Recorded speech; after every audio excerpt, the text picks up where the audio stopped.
एक ऐसा final match जिसमें सचिन को गेंदबाजी के दौरान गहरी चोट लगी, तो वहीं दूसरी तरफ दादा ने लिया टीम के अपमान का बदला और दे डाली खुलेआम अंपायर तक को धमकी। उनके डर से खिलाड़ी थर-थर कांपकर मैदान छोड़ने को तैयार हो गए। तो वहीं मैच का अंत ऐसा हुआ जो किसी ने सोचा भी नहीं था।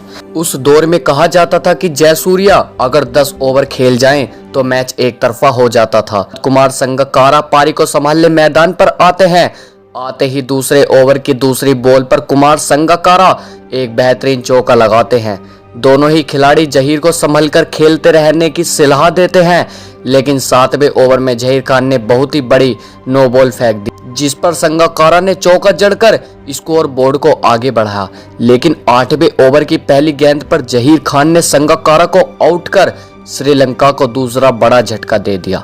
मैच अभी तक तो ठीक ठाक चल रहा था, लेकिन कुछ देर में एक ऐसी घटना होने वाली थी जो इस मैच को इतिहास में दर्ज कर देने वाली थी। श्रीलंका टीम का स्कोर 10 ओवर के समाप्ति पर 51 रनों पर 2 विकेट हो जाता है। उसके अगले ही ओवर में डी सिल्वा ने हरभजन को भी एक शानदार चौका लगा दिया। अब लगातार बाउंड्री लग रही थी और स्कोर बहुत ही तेजी से आगे बढ़ रहा था। हर गेंद को डी सिल्वा चौके में ही मारे जा रहे थे, लेकिन इसी बीच डी सिल्वा ने अनिल कुंबले को एक बड़ा शॉट लगाना चाहा, पर शॉट लगाने के चक्कर में अपना विकेट खो दिया और निराश होकर पवेलियन चले गए। अब भारतीय टीम के सामने होते हैं महिला जयवर्धने, लेकिन एक भयंकर मिसअंडरस्टैंडिंग के चलते संगकारा भी रन आउट हो जाते हैं। अब श्रीलंका की टीम संकट में आ चुकी थी। अब महिला जयवर्धने का साथ देने आते हैं रसल ने आते ही काफी अच्छे शॉट खेले, जिससे उन दोनों के बीच 50 रनों की पार्टनरशिप पूरी हो जाती है और इसी बीच महिला जयवर्धने की भी हाफ सेंचुरी पूरी हो जाती है। अब इस पारी का 40 ओवरों का खेल समाप्त हो चुका था और श्रीलंकाई टीम का स्कोर 152 रनों पर 4 विकेट होता है और यहीं से शुरू होता है मैच का वो विवादित पल जो इतिहास के पन्नों में हमेशा हमेशा के लिए अमर हो गया, जो दादा के दामन के साथ हमेशा के लिए जुड़ गया।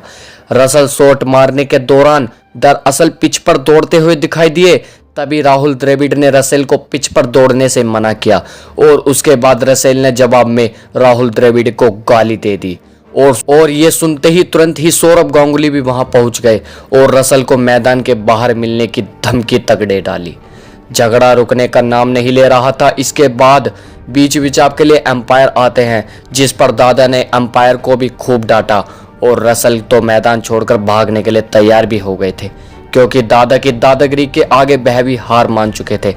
और जैसे तैसे झगड़े का अंत हुआ और एक बार फिर से मैच शुरू हुआ।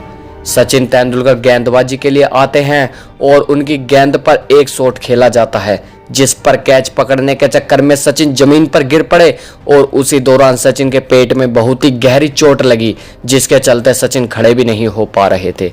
लेकिन फिर भी सचिन ने मैदान नहीं छोड़ा और मैदान में डटे रहे। यह सब उस लड़ाई के बाद हो रहा था और अब इस चोट के बाद तो मानो भारतीय खेमे में भूचाल सा आ गया है।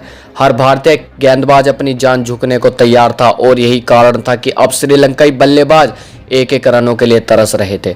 लेकिन 13वें ओवर में महिला जयवर्धने ने सचिन तेंदुलकर पर एक बार फिर से अटैक किया और उनको लगातार दो चौके लगाकर 100 रनों की पार्टनरशिप पूरी कर ली। अब दोनों तरफ से रनों की रफ्तार थोड़ी बढ़ गई और रनों की बरसात हो रही थी, लेकिन तभी गांगुली ने अपने हाथों से जयवर्धने का कैच पकड़कर उनकी पारी का अंत कर दिया।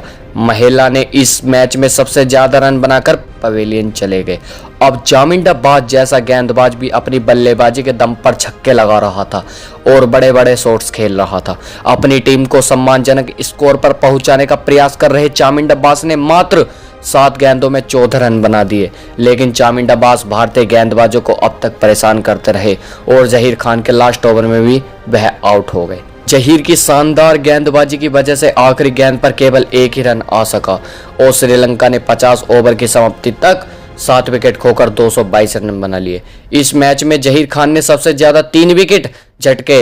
भारत को मैच जीतने के लिए 223 रनों की जरूरत थी।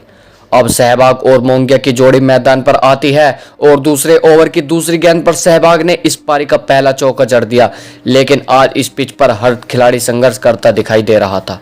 इसी के साथ तीसरे ओवर में दिनेश मोंगिया अपना विकेट गंवाकर पवेलियन चले जाते हैं। मैदान पर बारिश का आगमन हो जाता है और बारिश के कारण मैच में बाधा डल जाती है और मैच को एम्पायर तभी डिसमिस कर देते हैं तथा दोनों टीमों को एक एक अंक दे दिया जाता है। लेकिन दोस्तों इस मैच का कोई नतीजा नहीं निकल पाता। लेकिन आज इस मैच का नतीजा निकलता तो वह जरूर भारत के पक्ष में होता, इतनी गारंटी मेरी है दोस्तों, क्योंकि उस मैच में दादा की दादागिरी से सब भौचक्के रह गए थे। तो दोस्तों अगर आपको यह कहानी पसंद आई हो, सौरभ गांगुली का नाम इस वीडियो पर एक लाइक जरूर बनता है और चैनल को सब्सक्राइब भी जरूर बनता है। मिलते हैं किसी नई वीडियो में, तब तक के लिए धन्यवाद दोस्तों।